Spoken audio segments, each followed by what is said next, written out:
Well, hello everybody, and welcome back to our continuing coverage of Psifest 2023 here in Charlottesville, Virginia, with the International Remote Viewing Association and Monroe Institute. Our guest in this segment is Julia Ann Mossbridge. She is a researcher in the world of remote viewing and precognition. She is the founder of the Mossbridge Institute, co-founder of TILT, the Institute for Love and Time. Welcome to the show. I had a chance to see you speak last year and was fascinated by your research. I was very disappointed that I didn't get to get you on last year, but very happy I have you on this year. Tell us a little bit about how you came into the world of researching remote viewing, because it's an odd field for somebody to just start researching as a scientist. But one of the conversations we've been having is it's interesting to see more scientists starting to look at things like this, paranormal, UAP, and the tie between all of them. It's pretty remarkable. So yeah. You know, when people ask me, how did you come to do the thing? It can be tough. It can be tough. It's tough because the assumption is that something in your past was pushing you towards the future. And I think about time differently. So my assumption is everything that's happening in the moment is both a push from the past, but it also results from a pull from the future. And so I can tell you like half the story. Okay. But I don't know about the other story. Because you're still in the midst of it. Yeah, exactly. Yeah. So in the past, I have two sort of things that are true about me that are usually considered opposing. And so the first thing is that I've had these experiences since I was a kid of predicting future events, both in dreams and in sort of waking experiences, or knowing experiences that are very detailed. So just knowing something that's very detailed and is, you know, again and again shown to be true. And so when I was a kid, I would get like a dream journal because I had this very scientific family, and I thought, well, I want to make sure I'm not making this up. Yeah. And so I got a dream journal. I would write down these experiences, and so I could check, did I misremember thing, right? And so that made me think, all right, you know, there's something going on here. And I had enough data by the time I was 12 or something to know that we don't think about time the way that time actually works. Because I knew, I mean, there was no question that was true. But I had a scientific mind always. And so I have these experiences, but I want to understand them. And I want to discover what's going on. There's this mismatch between how time works and how we perceive time, and I want to study that. So that's how I came to study, especially precognitive remote viewing, and specifically precognition in all its forms. Yeah, precognition is interesting, and so is the world of remote viewing, because like Lynn Buchanan says, we can't teach somebody to be psychic, but we can teach them to remote view, even though everybody has psychic qualities. For sure. And the idea, even now, of non-local reality, things like that, and the idea that we're a constant. We never go away. Energy cannot come or go. It just changes form. Right. So the idea of us having been and going to be is there. Yeah. Why we ignore that, I don't know. Oh, I've been doing a lot of work on that because when I try to talk to scientists about this, or I try to talk to lay people about it, or I try to talk to psychics about it, doesn't matter.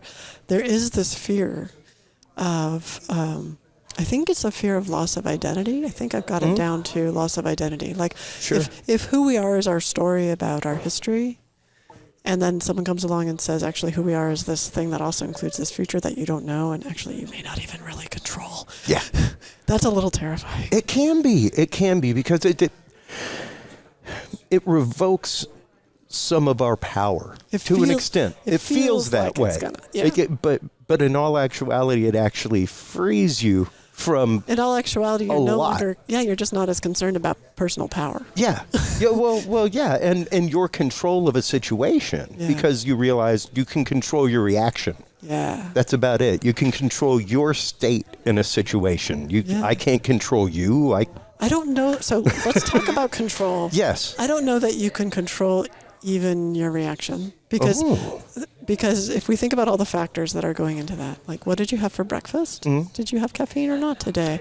Yeah. Are you sleepy? What are your genetics like? Are you addicted to anything? That's going to change your reaction. Are you a woman who's going through menopause? That will change your reaction, I can tell you. And so, Yeah. like, these are things that you can't control, or maybe you can control what you have for breakfast, but you don't know if there was something in there. Yeah. Then there's in the moment when something happens, you're consciously aware of it after it happens. Mm-hmm. So when we talk about what you have control over, the big question is, who are you? Yeah. If we're talking about your conscious mind, you have control over nothing. That's like a movie that happens after the thing happened, right? Yeah. Yeah. But if we're talking about you as the greater you that includes all of your unconscious, your body, sort of your spiritual self, and maybe even like cosmic consciousness or whatever you want to call it, then sure, you got control because you're including all of this. You're changing your definition of who you are. Yes. So when people it's so fascinating when people want that kind of power, like I want to control everything. It's like as soon as you realize the only way to get that kind of power is to identify with the whole universe. To release. Now you have no personal power, but you don't care because now you're this thing. Right? Yeah. Right? Yeah. Well, and the concept I discuss with people, it's when you learn your place as an atom within the molecule. Yeah. And realize that, like, oh, wait a minute. I am an intrinsic part of a system and a necessary part of a system. Yeah. And everything I do affects that system. Or even my coming and going affects that even system. Even an electron in the atom or a photon that's being exchanged. Yeah, precisely. And when you look at these things scientifically, especially the way that we think, like you said, the way that we perceive time, we have a problem with putting things in a box, even with science. Yeah. Like, well, it's got to fit in this. And it's like, but it does it? Because, we gave time its definition. We decided that it was 60 seconds to a minute, 60 minutes to an hour. Yeah. Like, it's very useful. It's not that it's not useful. It's totally helpful. I want to be able to meet someone on time for dinner. Yeah. Right? That's cool. We want to share the same. Time is a language that is shared throughout the entire world. It's the only language. Yep. The people all over are using seconds and minutes and hours. It's fantastic.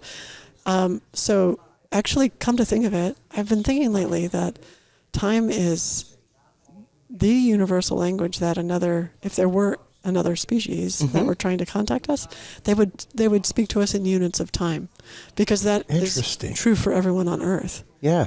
Right? So time is really valuable that way.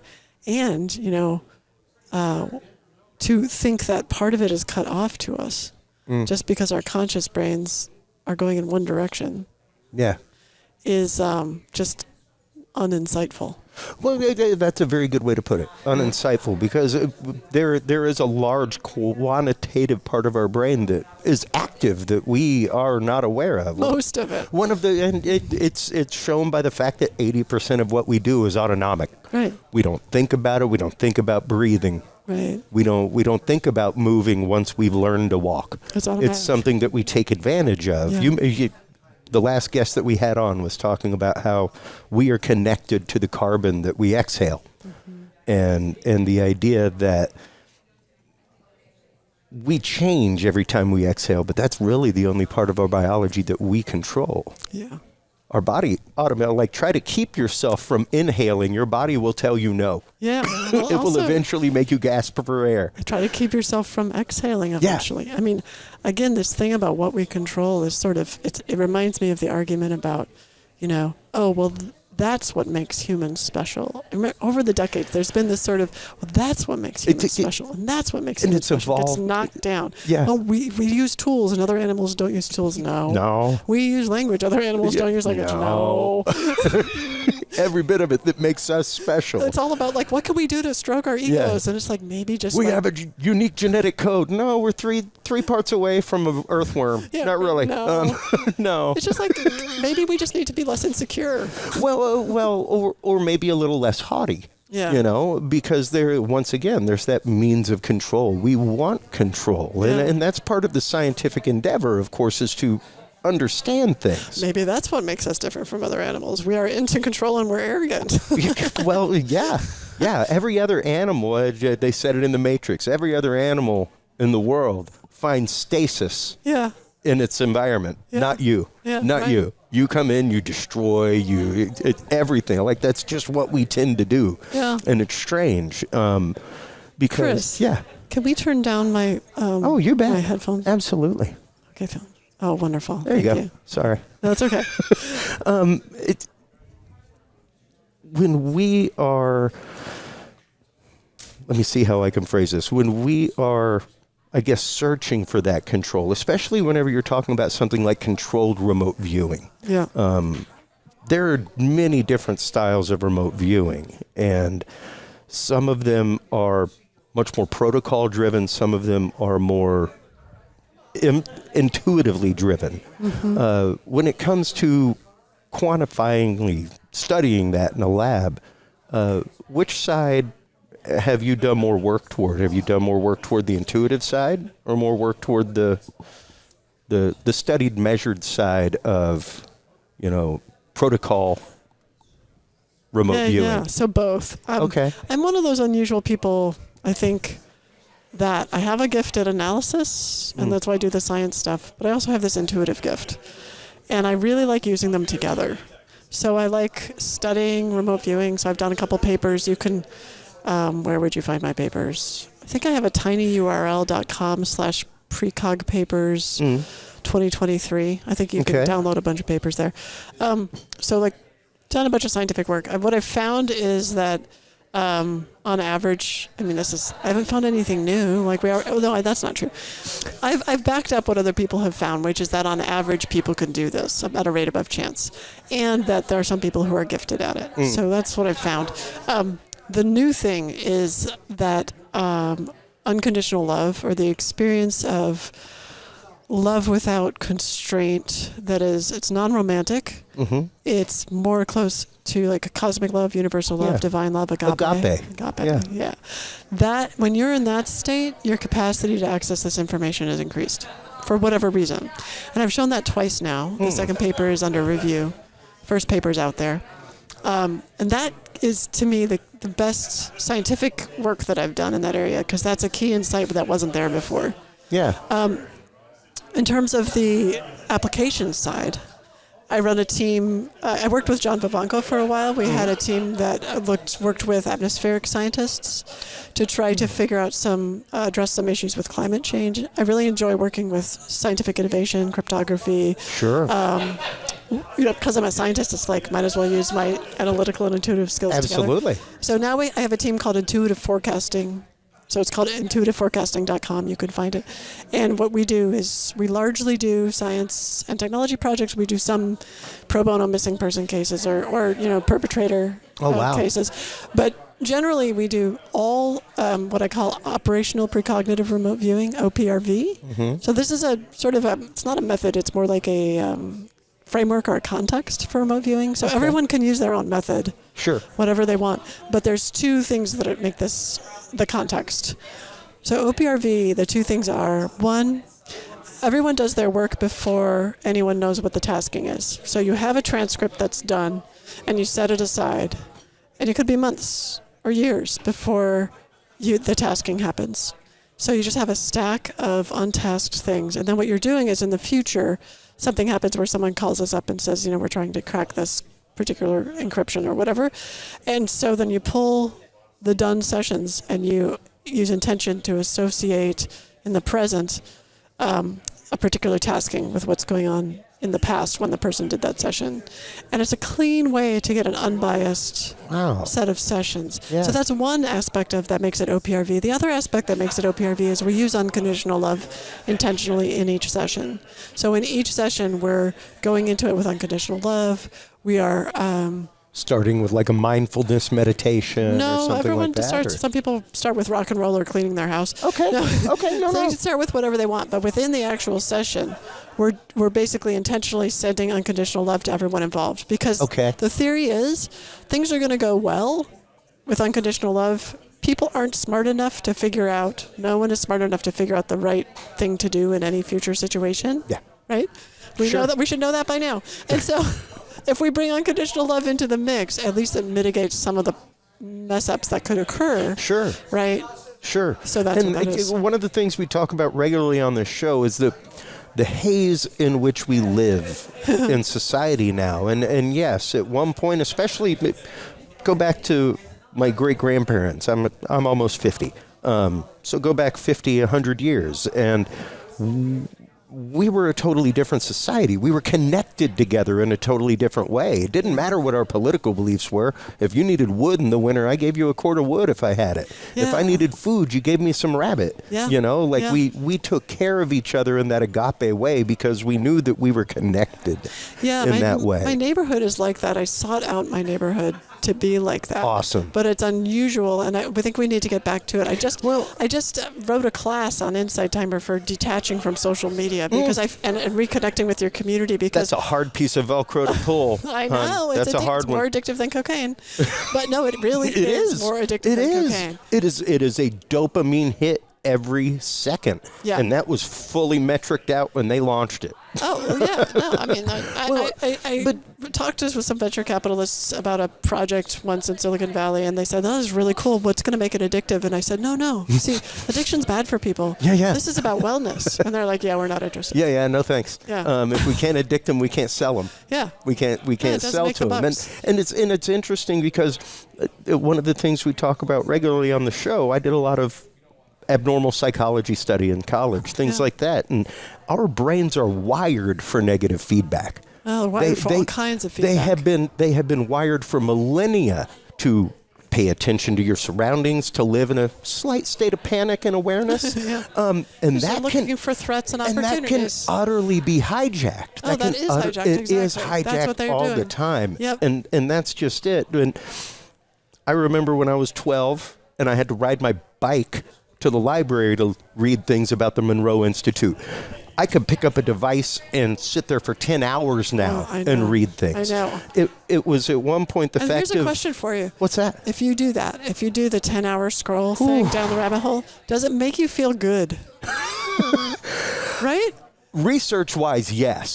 Well, yes. It stimulates your mind. Productivity, thinking-wise, yes. But in terms of like your whole body, no, it makes you feel like crap. Exhausted. It's exhausting. It is exhausting. It's draining. And then the next day you're like, I can't function. Well, and it's quite literally because of the fact of our brains are wired to see at 30 frames per second. We're now feeding them that 4 times as fast in 120 hertz. Yeah. You know, so your brain goes into the zombification 4 times faster. I'm trying to keep up. It gets tired 4 times faster, which means now it can receive that negative input 4 times faster. Yeah. Which, Well, and it's receiving other people's information and other people's thoughts. I'm really concerned about us.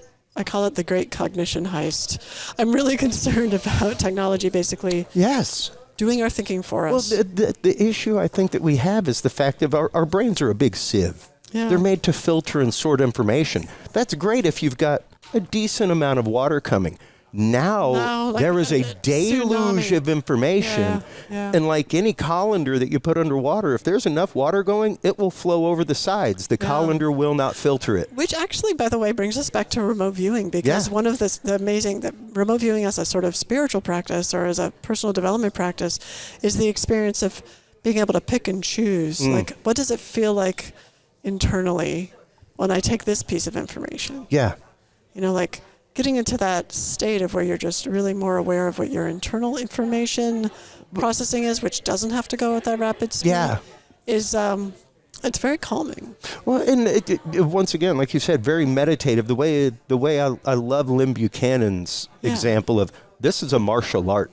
Oh, it is. Yeah. It's being a psychic in a martial art. Yeah. This is a martial art. This is a way in which you train your brain to think in a certain way. Yeah. And in the way it naturally thinks. Like our brains will naturally associate things. It'll naturally, we're transducers. We constantly pick up signals all the time. And the big question, it seems to me, is now, great, so we can do this. We know we can do it. Scientifically clear that we can do it, at least to the people who read the literature.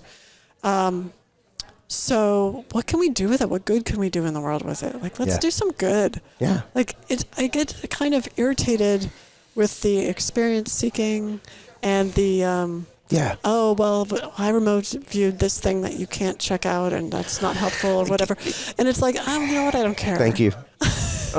Because I belong to a lot of communities with this show, Julia, and it's hard for me sometimes. I've lived the better half of my life behind a lens or an editing desk, editing audio or video. Don't bring me your anomaly, please. I'll probably break your heart pretty rapidly. But there has been this issue going on amongst paranormal communities, things like that, where, there's a group of people out there like remote viewing a supposed Bigfoot attack in 1965 and things like that. And it's like, okay, well, I guess technically there's a problem there when you're talking remote viewing, because now you're talking about, like, here's an incident that happened and here's how it happened. Go remote view it. Is that remote viewing? Sure it is. But the question is, what's the goal? Like, so it's all about intention, right? Because I could imagine a scenario in which remote viewing that attack actually helps someone. Like if someone was the person who got attacked and they're traumatized and they actually need validation about what went on, that's a scenario in which it would be incredibly life-affirming to remote view that. And then there's a situation where people that being the actual victim, being able to remote view that. Or even people like hiring a team of skilled remote viewers saying, like, I need validation for this. Here's the date, you know. But would you give them the date and the circumstance?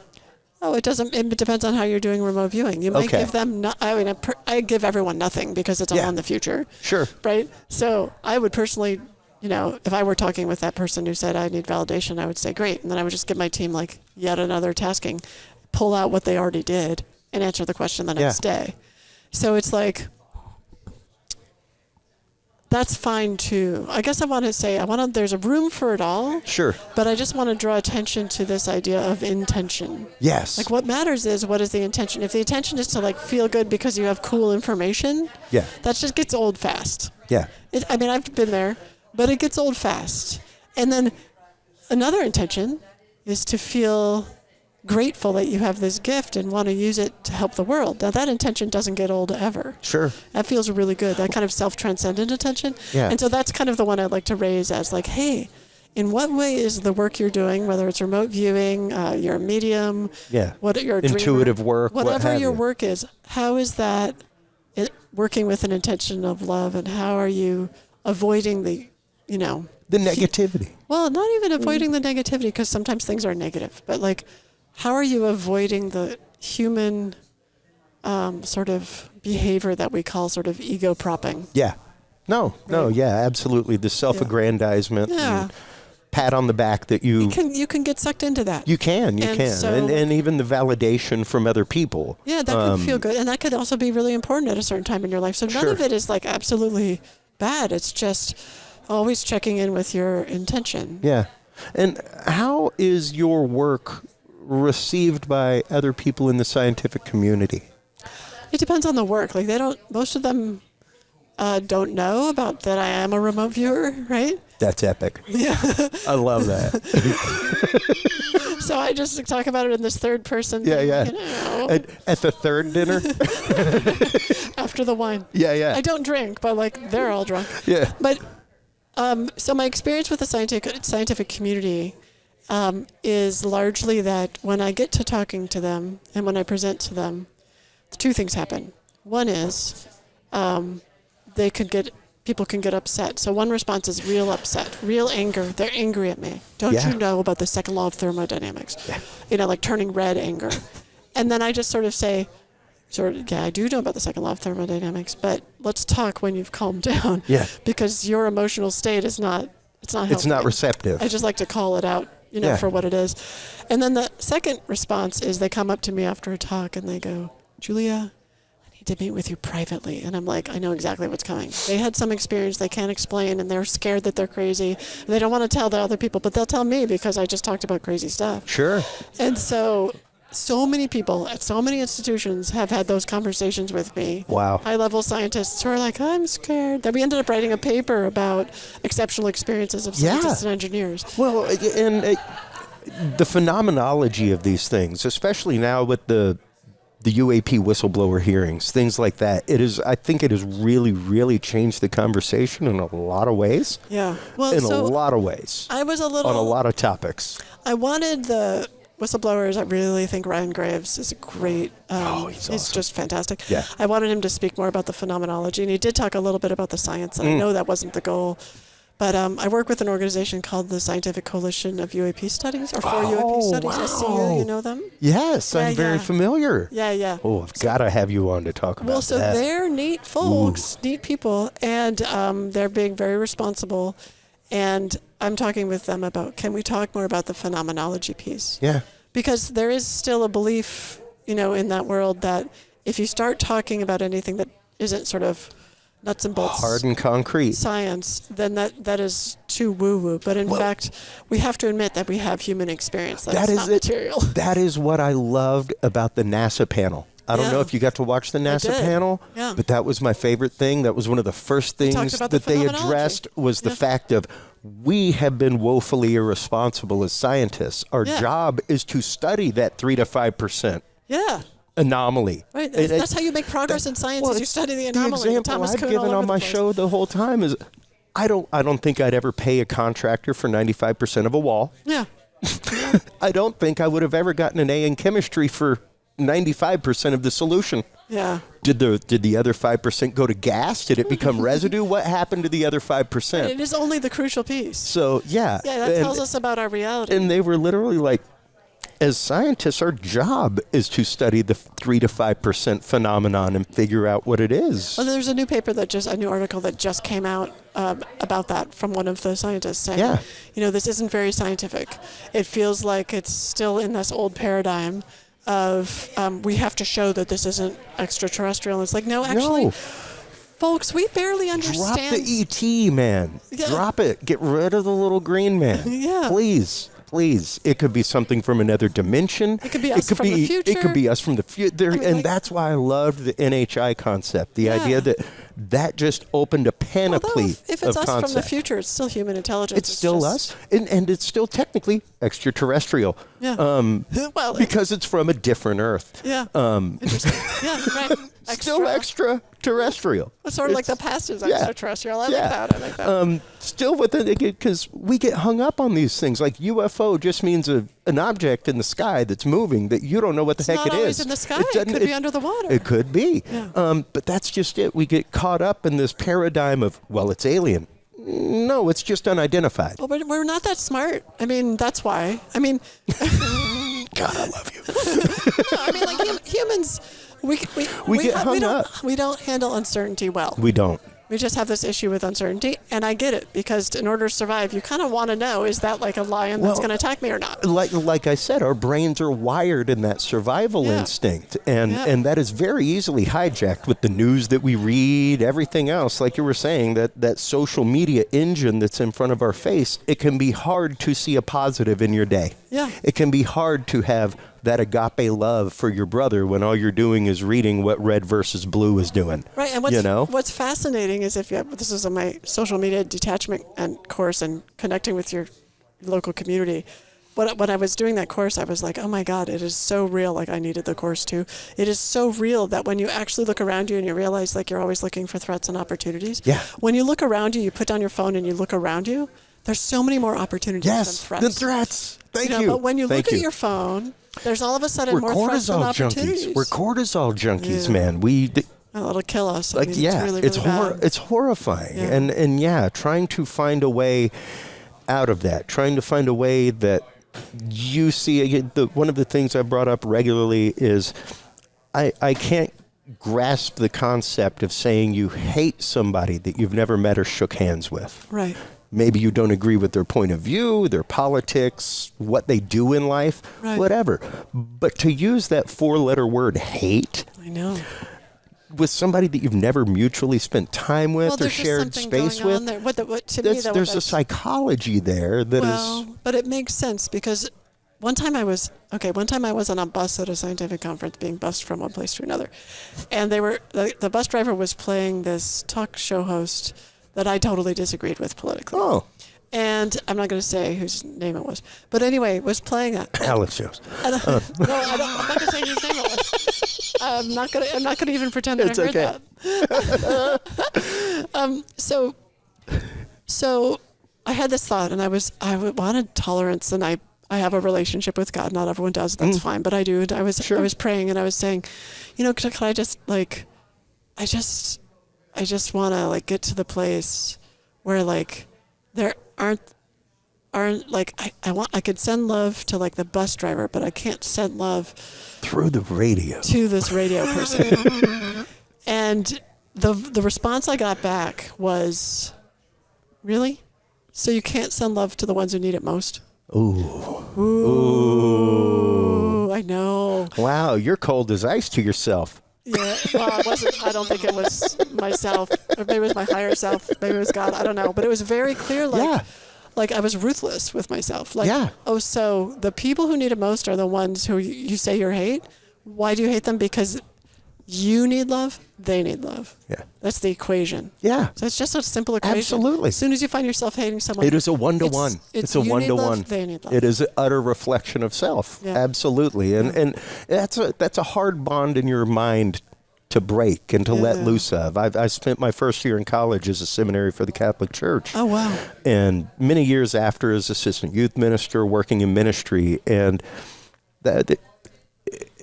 everybody has a different spiritual journey. And for a long time, it was hard for me as someone who felt as though they were called to look around at a bunch of people in church. Yeah. And then one day, much like you, where my higher self just kind of kicked me in the back of the neck and was like, hey, that's a little haughty.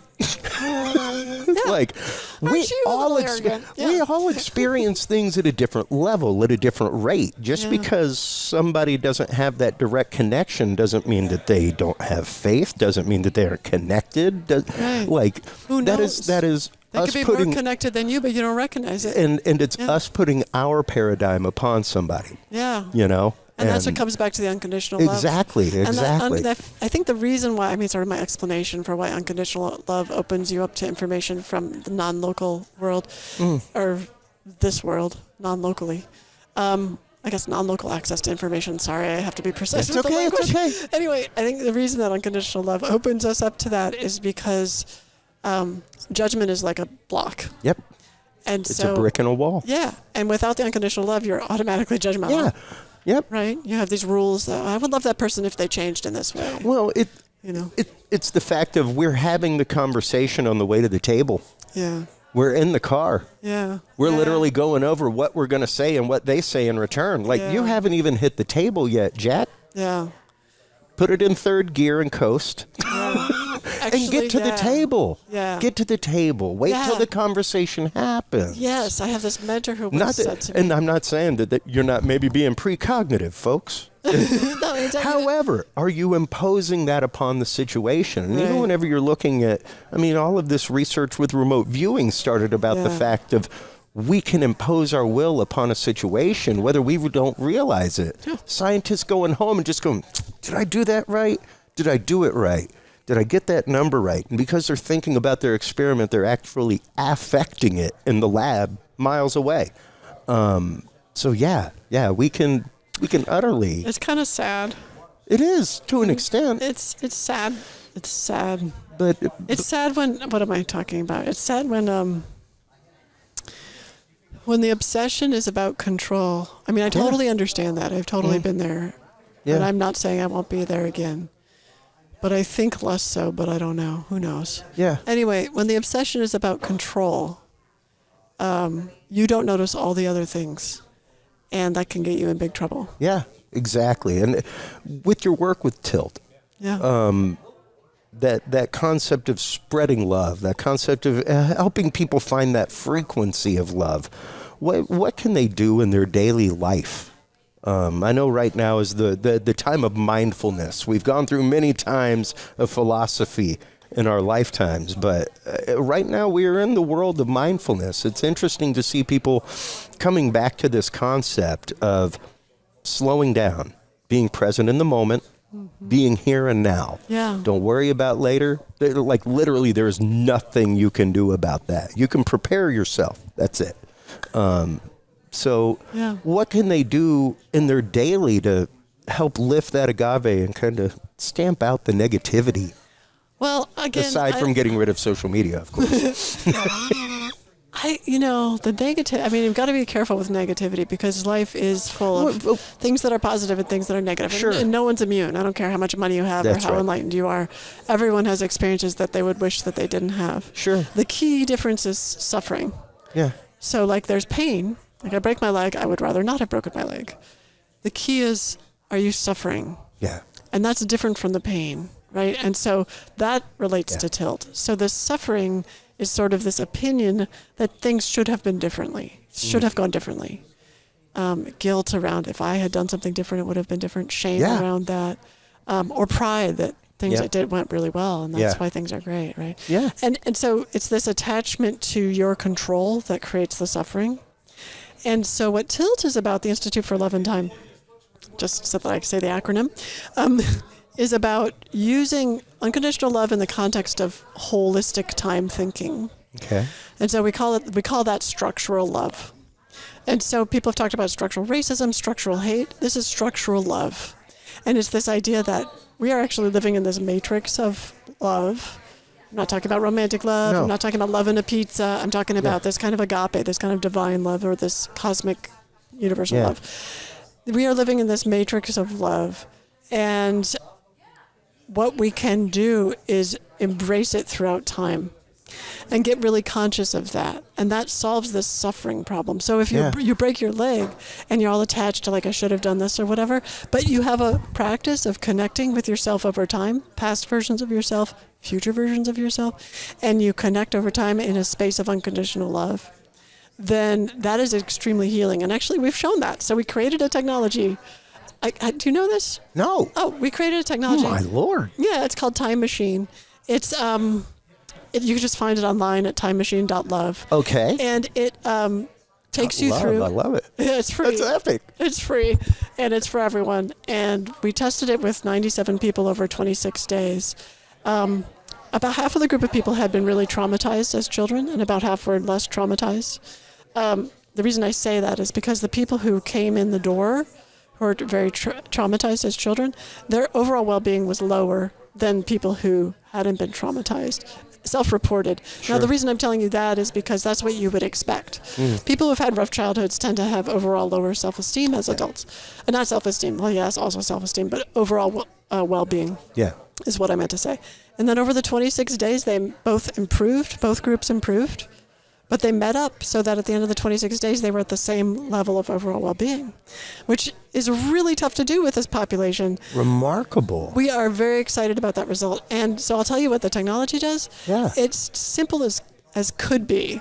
It's so simple. It's not addictive in any way. And so what it does is it asks you to open up your time machine, which is this really cool graphic that Amber Williams on our team made. You go in there and it asks you to record a message to your past or future self. You can have a minute to record the message with your voice, shuts it down, and then the next day you get an email saying your time machine has a message for you. And 100% of the time, as far as we can tell, you have forgotten what your message was. Wow. So when you go to the time machine, you're like, oh, that's what I was thinking yesterday. And it's really cool, and you start connecting over time, and it challenges you to connect with yourself with love, to listen to your voice with love. So the first step is really listening to your voice with love and learning to connect with yourself over time with love. And then it moves into these has other features where you could do meditations and stuff like that. But that's the main one. That is remarkable, because I can totally see how you can really begin to build some personal empathy that way. Yeah. And because one of the examples I use on my show all the time is Dwight D. Eisenhower. Yeah. His speech leaving presidency. I don't know how many times I have heard that, A, in my broadcast career, B, just in life. Don't trust the industrial military complex, things like that. Yes, those were there. But if you go back and you watch that whole speech, you can almost hear him starting to cry. Oh, he was touched. You can feel it. It's And just recently did that resonate with me in that way where it's like, wow, you can actually hear the fear in this man's voice. You can hear his emotive quality that he's scared for the future here if we don't call a halt to this. And that's so important. So we tend to focus on the text words, and people keep asking me, when are you going to make a version where we can text ourselves? And I'm like, no, we're used to text being, it could be from a machine. Yep. But when you hear your own body, I tell people that all the time. I would love to help my wife and I when we reconnected on Facebook. Yeah. Sorry. But granted, it was back in the days where you actually had to know each other from college. Yeah. That's how you met. That's how we met. Yeah. Was like, oh yeah, I remember Amy. But she was having an issue. I've always been considered a confessor to people for some reason. People just come to me and priestly nature. They just bare their soul like strangers. It's weird. That happens to me too. I totally get it. And I'm down with it. I'm on the bus and like someone's like, here we go. My wife will be like, wow, that went deep in a line for a soda. It's like, but she called. We were messaging back and forth. And finally one day I was like, listen, I would love to help you out with this more. I can't do this. Yeah. I need to hear your voice. Yes. Unless I hear your voice, that's exactly right. I can't tell the tension.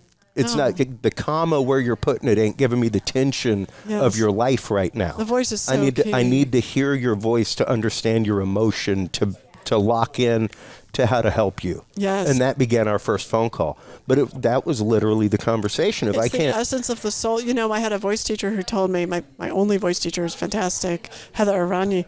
She says, you know, the voice is actually physically at the center of your body. Yep. Like all the way down. Yeah. And all the way up. Yeah. And so, of course, it's going to reflect all the things that are going on with you in the past, in the future, in the now. Well, it's so telling. Well, yeah. And I mean, think about it, folks. How many times have you gotten an email and just gotten enraged, and then you get on the phone with somebody and wow, I totally put that on the whole situation. Yeah. Same thing with the text. So many things can be missed out on. Yeah.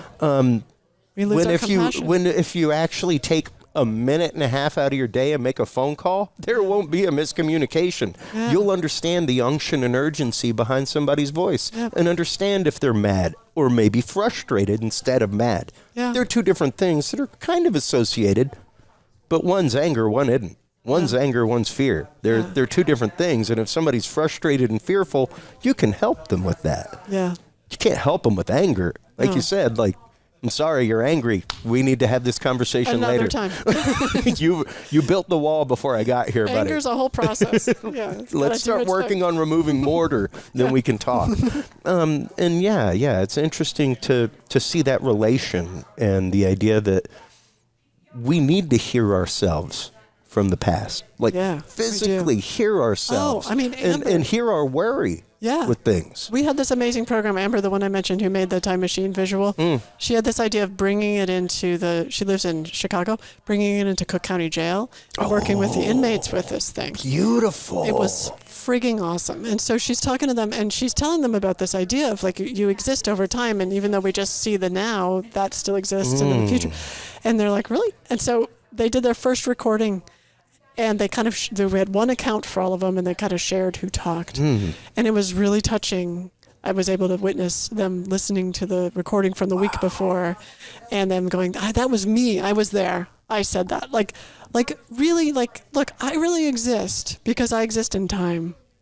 Wow. And it's so strengthening. And they got so much power out of the experience. No, I was just about to say, that's beautiful. That is beautiful. Because, yes, it is so empowering to yourself to know that, yes, you can fix your problems. Yeah. Yes, you were worried about that yesterday, and now you aren't. God plus everything else. Well, sure. Yeah. You plus extenuating circumstances, but it starts with you. Yeah. It starts with you and your consent into the system. To say, I exist and I'm real. And I was here yesterday, which means, by the way, I'm going to be here tomorrow, and I'm going to have to start thinking about how I'm treating my future self. That's right. Which became the topic of conversation. Well, how are you going to treat your future self? And that's just it. The whole idea of self-love. And don't get me wrong, help people. Help people, folks. Help people. But make sure your cup's full. If your cup's full, how can you give water to somebody if you've got a half-empty cup? I mean, and so you may think you're helping people. Yeah. And really what you're doing is making people projects. at that point. And also, they end up having to help you. Yeah, without you precisely. realizing it. And it's hard for us to keep a cup full in this day and age. It's hard for us. This bucket's got a hole in it, as they say. Thank you so much for your time. It's been so fantastic to have you on. I'm so glad that we got to connect and have this conversation today. I loved, first of all, just the freewheeling conversation, but the tone of your questions and your experience with spirituality and your relationship with God and all these things. I know they're not shared by everyone, and that's okay, but it's also really easy to talk with you about it. So that's really nice. Thank you. My life is lived in the depths of things. I want to explore and get curious. And you do. Because in this realm. The day we stop questioning is probably the day that we've joined the great beyond and the atomic universe, like that's what I've always said. You should be questioning till the day you die. You should be questioning something. I think we should be questioning after that. Yeah, absolutely. Let everybody know where they can go to learn more about the Institute for Love and Time, where they can go to learn about the Mossbridge Institute, everything else. Should I look at the camera? Hi, everybody. So you see my profile this whole time? Mossbridgeinstitute.com, intuitiveforecasting.com, loveandtime.org. What else? The Premonition Code.com. That's my book. What else do I have? Oh, those are the biggies, I think. Okay. Oh, my Insight Timer channel. It has a ton of conversations, classes like my social media class. So just go to Insight Timer and search for Dr. Julia Mossbridge. Awesome. Great. Easy peasy. Thank you so much for your time in this very, very busy Psifest 2023. That's a blast. Absolutely. While you were online checking out all of the amazing work from Dr. Mossbridge, make sure to stop on by Curious Realm. CuriousRealm.com is the website. That's where you can go. CuriousRealm.com/story is our experiencer page. If you're an experiencer of the paranormal, if you're a remote viewer that's had an experience, if you've had an experience with ETs or extraterrestrials, or if you're a whistleblower, stop on by, fill out our form. We will try to get you some answers from our experts. Stay tuned through this commercial break. We'll be right back with our final bit of coverage for day one of Psifest 2023 here in Charlottesville, Virginia, with the International Remote Viewing Association and the Monroe Institute. We'll be right back after this, folks.